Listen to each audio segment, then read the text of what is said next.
You're listening to an Airwave Media Podcast. What does Sputnik have to do with student loans? How did a set of trembling hands end the Soviet Union? How did inflation kill moon bases? And how did a former president decide to run for a second non-consecutive term? These are among the topics we deal with on the My History Can Beat Up Your Politics podcast. We tell stories of history that relate to today's news events. Give a listen. My History Can Beat Up Your Politics, wherever you get podcasts.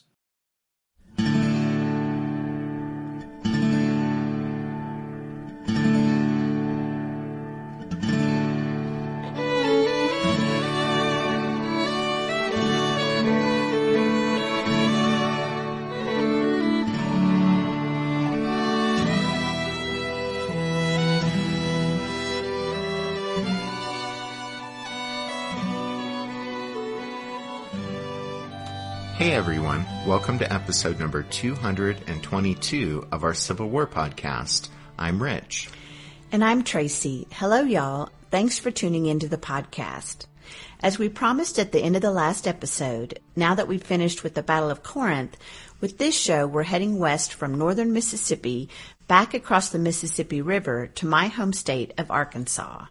Yep, it's been a while since we were there on the podcast, but we are going to turn our attention back to the war in the Trans-Mississippi, because next up on the podcast timeline is the Battle of Prairie Grove, which took place just a stone's throw from Tracy's hometown of Fayetteville.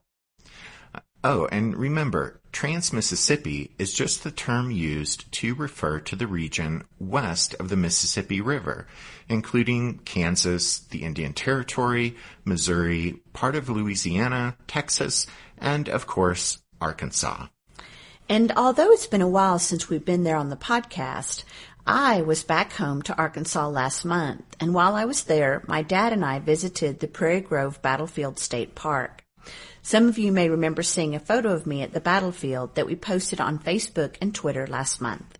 So, we've been looking forward to covering the battle, and Tracy's dad has been pretty interested in when we're going to get to it.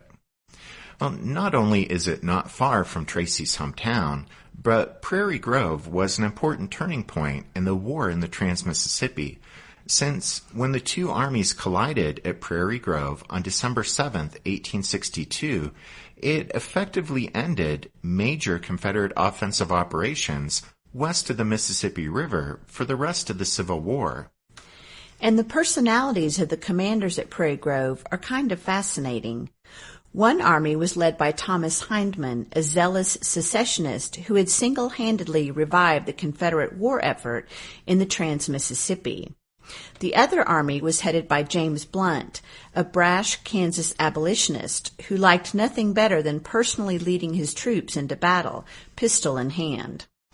Well, as we'll see, the bloody day-long struggle at Prairie Grove ended in a tactical draw, but it was a key strategic victory for the Federals, since the Confederates never again seriously attempted to recover Missouri or threaten Kansas.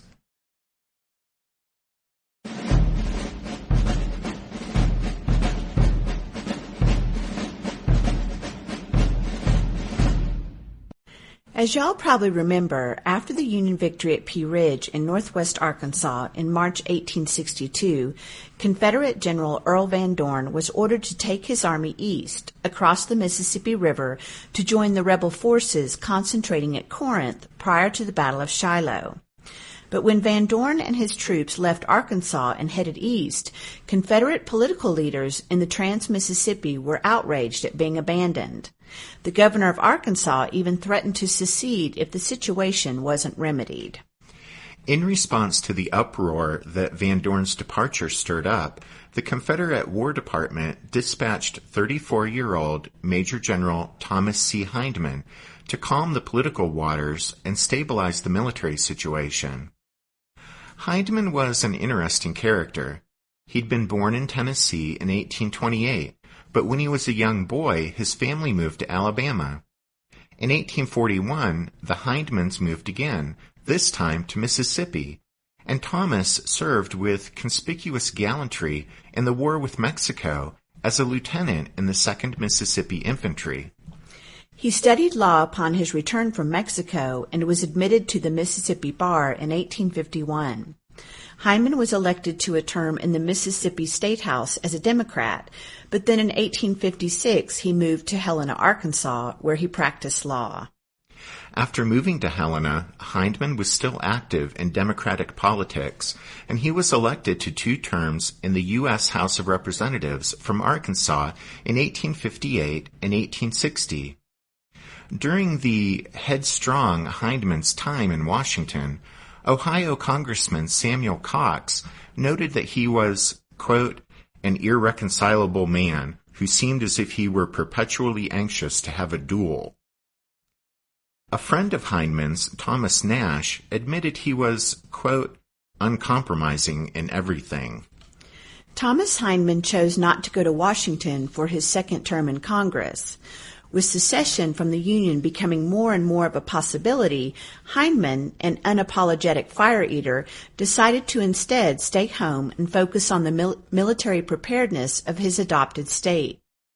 He led recruitment of the 2nd Arkansas Infantry, becoming the regiment's colonel. In September 1861, he was promoted to brigadier general. At the Battle of Shiloh in April 1862, he commanded a brigade and was slightly wounded during the fighting. Promoted to Major General for his service at Shiloh, Hindman was sent back to Arkansas to command the newly created Trans-Mississippi Department, with the expectation that he would, as we said before, calm the political waters and stabilize the military situation. Not to put too fine a point on it, but Hindman was to clean up the mess that Van Dorn had left behind when Van Dorn had pulled out of Arkansas. When Hindman reached Little Rock, the Arkansas state capital, in late May 1862, he found no troops and little in the way of military material. He reported, quote, I found here almost nothing. Nearly everything of value was taken away by General Van Dorn. Hindman realized that he would have to start from scratch if he was to restore Confederate military fortunes in the Trans-Mississippi. Wading right into the difficult task before him, Hindman, from his headquarters in Little Rock, declared martial law and, using any and all means, legal, extra-legal, and illegal, he began acquiring arms, supplies, and equipment. To form the nucleus of a new army, he secured the return of a brigade of Missouri troops from Mississippi, ordered all white troops stationed in the Indian Territory to move to Arkansas, and commandeered all Texas units passing through Arkansas headed east.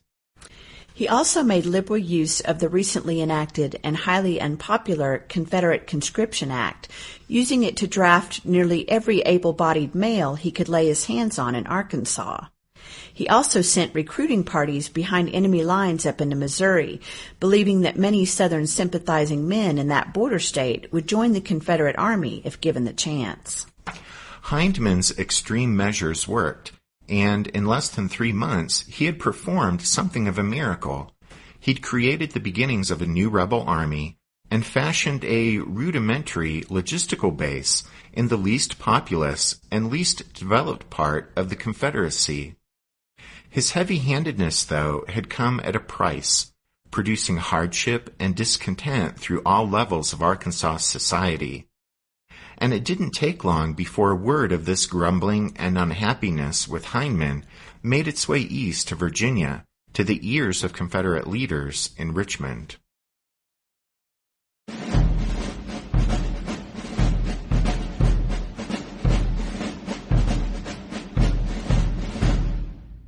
Meanwhile, as Hindman was building his army and gathering supplies and equipment, Union Major General Samuel Curtis, the victor of the Battle of Pea Ridge, marched on Little Rock.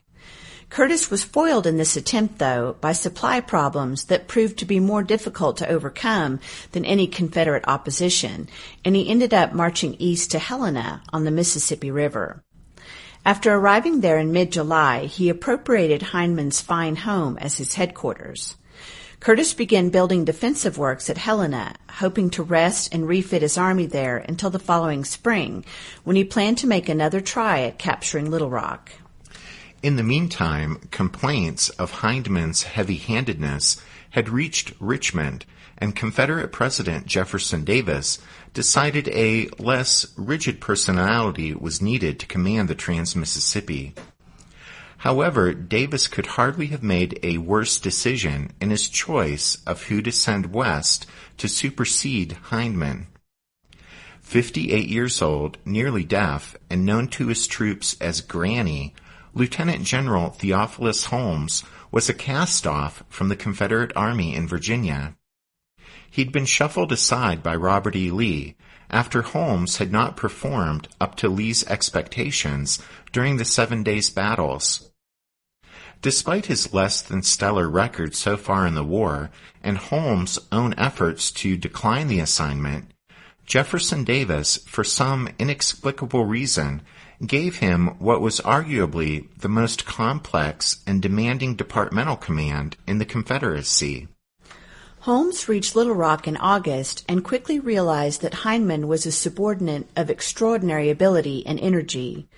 Holmes left most of Hindman's policies in place, but enforced them less vigorously. Holmes also allowed Hindman to continue in field command of the force he was building in western Arkansas, and with some reservations, supported Hindman's plan to strike up into southwest Missouri. At Fort Smith in western Arkansas, Hindman had been making some progress in training and equipping new recruits and unwilling conscripts.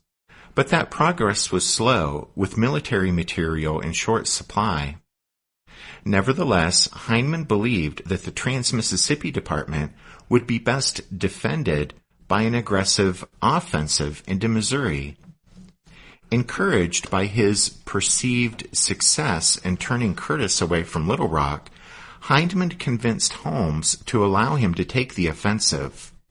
Hindman decided to march at once, despite the fact that only a fraction of the Trans-Mississippi Army was ready to take the field. And just a side note, but officially, Hindman's force was designated the First Corps of the Army of the Trans-Mississippi, but we'll just be referring to it as Hindman's Army or the Trans-Mississippi Army. Yep. Oh, anyway, in early September, Hindman started north from Fort Smith at the head of a rather motley force composed mostly of cavalry. The Confederates pushed into Missouri and raised havoc in the southwest part of the state. Everything was going as planned until Holmes called Hindman back to Little Rock to advise him on administrative matters. After that, without Hindman's strong hand on the tiller, the rebel offensive lost direction and momentum. The Confederate movement, however, had stirred up a hornet's nest. After overcoming his initial panic, Brigadier General John Schofield, the Union commander in Missouri, pulled himself together and set out to regain control of the situation. At Schofield's request, Brigadier General James Blunt, commanding next door in Kansas, crossed into Missouri to provide support. Meanwhile, Samuel Curtis hurriedly journeyed up the Mississippi River from Helena to St. Louis to assume overall command of the Department of Missouri.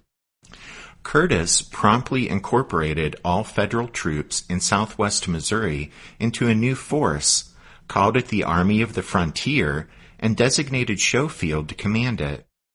The army consisted of 3 divisions. Blunt led the first, Brigadier General James Totten the second, and Brigadier General Francis Herron the third.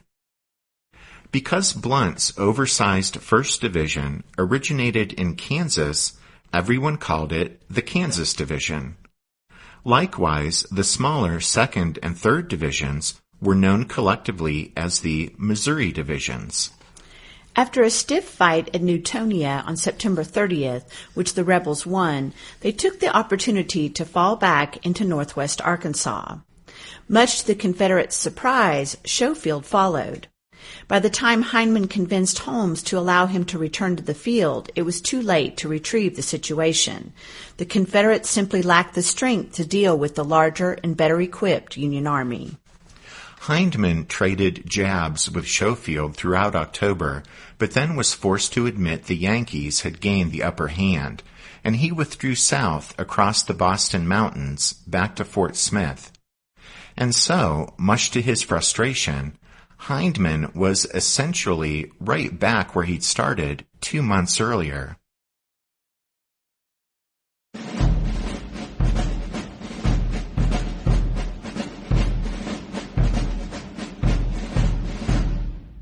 Did archaeologists discover Noah's Ark? Is the rapture coming as soon as the Euphrates River dries up? Does the Bible condemn abortion? Don't you wish you had a trustworthy academic resource to help make sense of all of this? Well, I'm Dan Beecher, and he's award-winning Bible scholar and TikTok sensation Dr. Dan McClellan, and we want to invite you to the Data Over Dogma podcast, where our mission is to increase public access to the academic study of the Bible and religion, and also to combat the spread of misinformation about the same. But, in a fun way. Every week we tackle fascinating topics. We go back to source materials in their original languages. And we interview top scholars in the field. So whether you're a devout believer, or you're just interested in a clear-eyed, deeply informed look at one of the most influential books of all time, we think you're going to love the Data Over Dogma podcast. Wherever you subscribe to awesome shows. What's something you learned in history class that you feel wasn't the whole truth? Better yet, what's something you didn't learn at all that was omitted completely? That's what I'd like to call redacted history. I believe that all history, no matter how good or bad, needs to be told. There are wars, massacres, battles, and entire historical events that are just not in our school's history books. Have you ever heard of Mary Bowser? I didn't think so. My name is Andre White, the host of the Redacted History Podcast, the place where history's forgotten events, heroes, and villains get their story told, one episode at a time. So come huddle around the campfire with me and get ready to hear the stories that you were robbed of. And get comfortable. We're going to be here a while. The Redacted History Podcast. Real history never dies. Stream the Redacted History Podcast on Apple Podcasts, Spotify, or wherever else you get your podcasts. When Samuel Curtis had rushed to St. Louis to take command of the Department of Missouri, he'd promptly halted the movement of federal troops out of Missouri, much to General-in-Chief Henry Halleck's displeasure. You see, previously Halleck had been moving large numbers of Union troops out of Missouri to reinforce other federal armies east of the Mississippi River, especially Ulysses S. Grant's command. Hindman had watched the steady drain on Union manpower, and it was one reason he had felt confident in striking up into Missouri. But now, with the Confederates having withdrawn back to Arkansas, Curtis was under mounting pressure from Halleck to resume the transfer of troops east from Missouri. Curtis, however, refused to further weaken his department until he was certain that Schofield had matters well in hand. In early November, though, Schofield reported that the rebels had gone into winter quarters south of the Boston Mountains, in the Arkansas Valley and around Fort Smith. With Hindman out of reach behind the protective barrier of the mountains, and winter about to set in, the campaign seemed to be over. The Missouri divisions, therefore, withdrew back into their namesake state to rest and refit at and around Springfield. The Kansas division, however, remained in northwest Arkansas, since Curtis and Schofield agreed that Blunt should stay and keep an eye on Hindman. 36-year-old James Blunt was originally from Maine. He went to sea at the age of 15 and 5 years later had risen to captain on a merchant ship. Eventually, though, Blunt left the sea and moved to Columbus, Ohio, where he earned a degree from Starling Medical College in 1849. He set up a medical practice in Ohio before moving west and settling in Kansas in 1856. There, Blunt, an ardent abolitionist, became active in politics. Blunt's military career began as a Jayhawker, commanding cavalry in Senator James H. Lane's Kansas Brigade.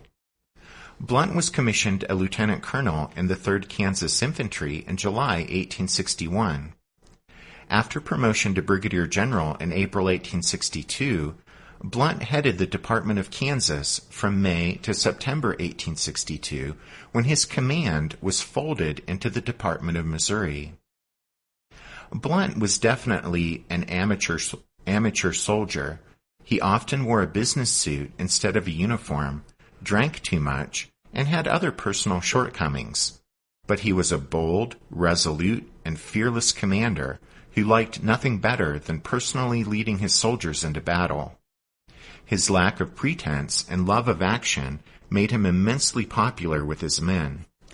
When the Missouri divisions withdrew from Arkansas, leaving behind his Kansas division to keep an eye on Hindman, Blunt relished the chance to operate independently, but naturally aggressive, he was annoyed at the defensive nature of his assignment.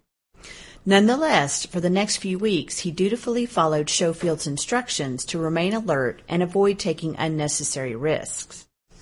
In mid-November, the Kansas division was camped along Flint Creek, a short distance north of present-day Siloam Springs in northwest Arkansas. 65 miles to the south in the Arkansas Valley, Thomas Hindman labored tirelessly to prepare his command for another round of offensive operations. But his efforts were hampered by a crippling shortage of food and fodder. You see, the summer had been exceptionally dry, and the fall harvest was the poorest in years. The scarcity of food around Fort Smith was compounded by low water on the Arkansas River, which made it difficult to bring in supplies from other areas. While his hungry men and animals scraped by as best they could, Hindman learned that a fertile spot called Cane Hill had escaped the worst effects of the drought. Unfortunately for the Confederates, this land of plenty was located on the north side of the Boston Mountains, 35 rough and rocky miles from Fort Smith, but only 30 miles from Blunt's camp on Flint Creek. Despite the risk involved, Hindman resolved to gather the bountiful harvest at Cane Hill before it fell into enemy hands. On November 9th, he ordered Brigadier General John S. Marmaduke to take the Trans-Mississippi Army's Cavalry Division across the mountains and bring back all the food and fodder he could carry. Marmaduke's Missouri and Arkansas troopers occupied Cane Hill for 5 days and filled a large number of commissary wagons with smoked meat, flour, meal, and hay. They returned to the Arkansas Valley without incident and received a hero's welcome from their famished comrades. Hindman was emboldened by Marmaduke's success and Blunt's inaction. A week later, he directed Marmaduke to return to Cane Hill and stage a repeat performance. During Marmaduke's first visit to Cane Hill, the sudden appearance of a rebel cavalry division north of the Boston Mountains had discombobulated James Blunt. He concluded, a bit too hastily, that Hindman was making another attempt to strike up into Missouri. In accordance with Schofield's expressed desire that he not do anything rash, Blunt placed his 6,000 troops in defensive positions along Flint Creek and waited impatiently for the enemy to arrive. The expected rebel offensive failed to materialize, though, and Marmaduke mysteriously withdrew back across the mountains a few days later. Blunt was furious with himself for adopting a passive defensive stance and allowing Marmaduke to slip away scot-free. He vowed that next time the rebels made an appearance on his side of the mountains, he would follow his instincts and attack at once.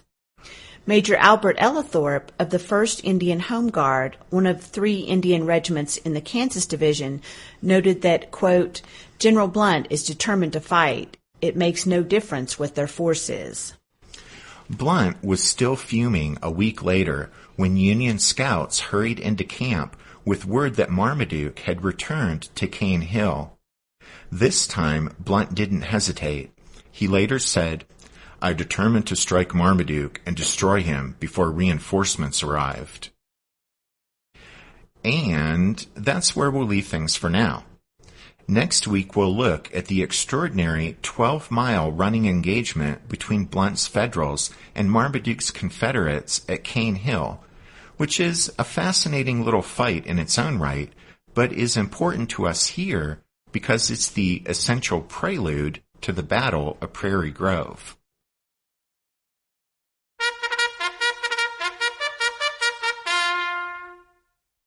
That means it's time for this episode's book recommendation.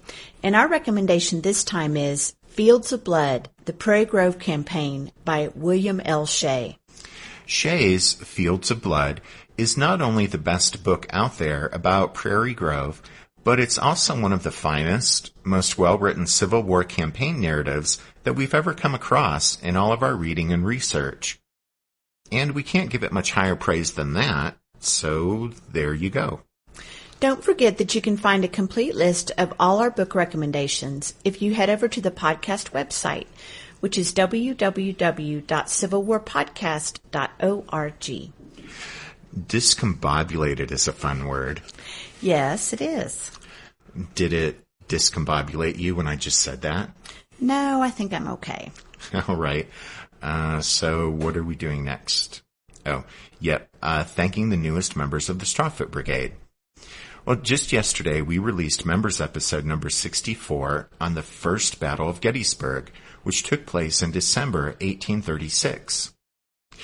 What's that you say, dear listener? You didn't know there was a battle at the quiet little town of Gettysburg, Pennsylvania, back in December 1836?